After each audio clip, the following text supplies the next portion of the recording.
আল্লাযী জামআ মালা ওয়া আদ্দাদা, যারা সম্পদ জমা করে, গচ্ছিত রাখে, ওয়া আদ্দাদা এবং গণনা করে। জমা করে আর গণনা করে, জমা করে আর গণনা করে। তাহলে সম্পদ জমা করা কি অপরাধ? না। এই ভুলটা ভাঙানোর জন্য আল্লাহ সুবহানাহু ওয়া তাআলা পরের আয়াতে বললেন, ইহসাবু আন্না মালাহু আখলাদা। এই ধারণা করে যে এই সম্পদই তাকে চিরস্থায়ী করে রাখবে, এই সম্পদ তাকে সুখ দেবে, শান্তি দেবে, সম্মান দেবে, মর্যাদা দেবে। তাকে সকল কিছুর মূল উৎস হচ্ছে এই সম্পদ। এই ধারণা পোষণ করে যারা সম্পদকে গচ্ছিত রাখে, তাদের দুঃসংবাদ দিতে গিয়ে আল্লাহ সুবহানাহু ওয়া তাআলা বলেন যে তাদের জন্য ধ্বংস, তাদের জন্য বিনাশ। সূরাতুত তাওবা 34 এবং 35 নম্বর আয়াতে আল্লাহ সুবহানাহু ওয়া তাআলা বলেন, ওয়াল্লাযীনা ইয়াকনিজুনা যাহাবা ওয়াল ফিজ্জা, যারা স্বর্ণ এবং রূপা জমা করে। স্বর্ণরূপের কথা কেন বললেন? তৎকালীন সময়ে আরবের টাকা হচ্ছিল একমাত্র দিনার এবং দিরহাম। দিনার হচ্ছে স্বর্ণের তৈরি এক ধরনের পয়সা, এবং দিরহাম হচ্ছে রূপার তৈরি এক ধরনের পয়সা। তার মানে সেই সময়কার সকল সম্পদের মূল উৎস ছিল স্বর্ণ এবং রূপা। স্বর্ণ এবং রূপার তৈরি মুদ্রা দিয়ে সকল দ্রব্য ক্রয় এবং বিক্রয় করা হতো।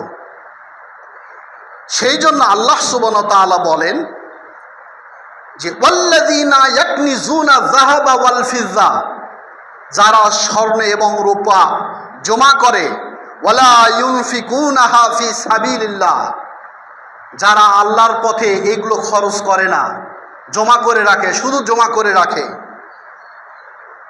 আল্লাহ সুবহানাহু ওয়া তাআলা বলেন, ফাবাশশিরহুম বিআযাবিন আলীম, হে নবী তাদেরকে জাহান্নামের কঠিন দগ্ধ ভয়াবহ আগুনের কথা দুঃসংবাদ দাও। ইয়াউমা ইউহমা আলাইহা ফিন্নারি জাহান্নাম, যেই সম্পদ তারা জমা করছে, যেই সম্পদ তারা গচ্ছিত রাখছে, যেই সম্পদ মনে করছে দুনিয়ার সব কিছুর মূলে এই সম্পদ, তাদের জন্য সেই দিন ওই সম্পদকে জাহান্নামের আগুনে উত্তপ্ত করা হবে। ইয়াউমা ইউহমা, উত্তপ্ত করা হবে, আলাইহা ফিন্নারি জাহান্নাম, জাহান্নামের আগুনে উত্তপ্ত করা হবে। ওয়া তুকওয়া বিহা জিবাহুহুম, এবং সেঁক দেওয়া হবে। যখন কামার লোহা উত্তপ্ত করে কোনো জিনিস তৈরি করতে চায়, তখন সেই উত্তপ্তটা আপনারা দেখেছেন তো, লাল দগ্ধ ভয়াবহ এক ধরনের রূপ ধারণ করে।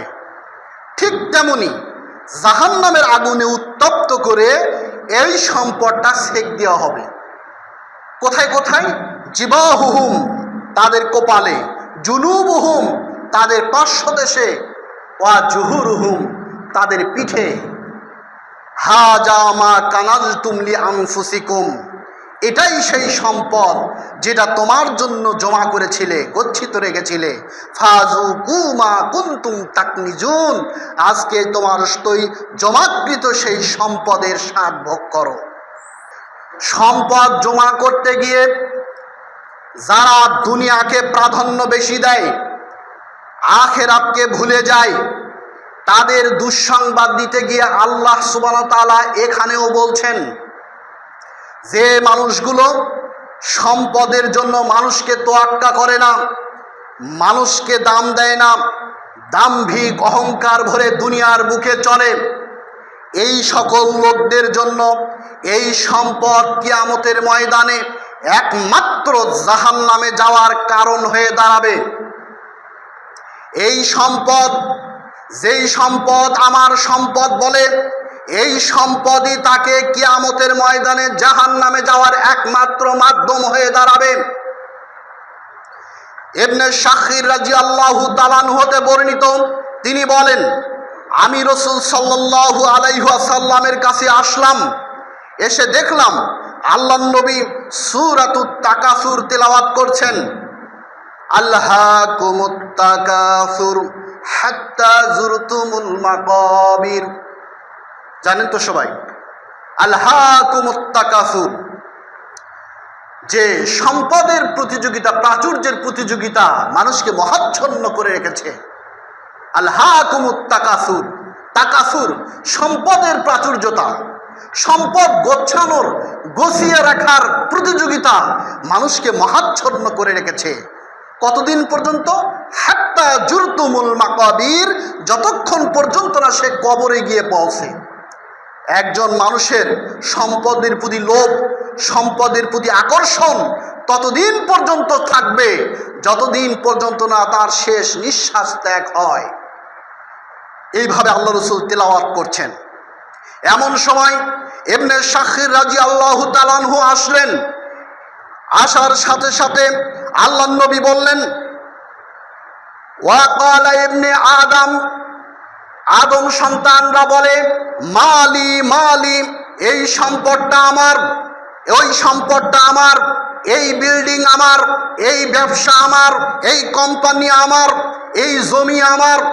ওয়া আল্লাকা ইয়া ইবনে আদম মিন মালিকা, আল্লাহ রাসূল বলছেন, হে আদম সন্তান, যেই সম্পদটা তোমার তোমার মনে করো, যেই সম্পদটা আমার বলে গৌরব করে বেড়াও, এই সম্পদগুলোর মধ্য থেকে কোন সম্পদটা তোমার?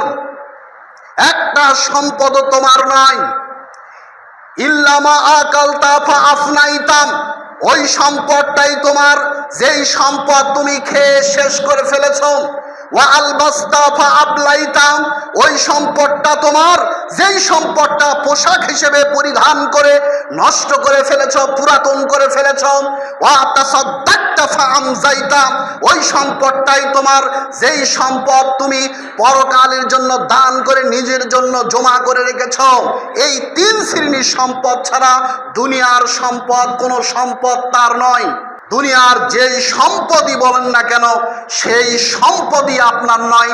এটা আল্লাহ সুবহানাহু ওয়া তাআলা আপনাকে ক্ষণিক সময়ের জন্য দায়িত্ব দিয়েছেন, মাত্র অল্প সময়ের জন্য দায়িত্ব দিয়েছেন। যেই জমিতে দাঁড়িয়ে বলেন এই জমিটা আমার, সেই জমিতে দাঁড়িয়ে একদিন আপনার দাদা বলেছিল এটা আমার জমি, একদিন আপনার বাবা দাঁড়িয়ে বলেছিল ওই জমিটা আমার। আজ আপনি গর্বের সাথে, দাম্ভিকতার সাথে বলছেন এই জায়গাটা আমার। একদিন আপনার সন্তান দাঁড়িয়ে বলবে এই জমিটা আমার, আপনার নাতি দাঁড়িয়ে বলবে এই জমিটা আমার।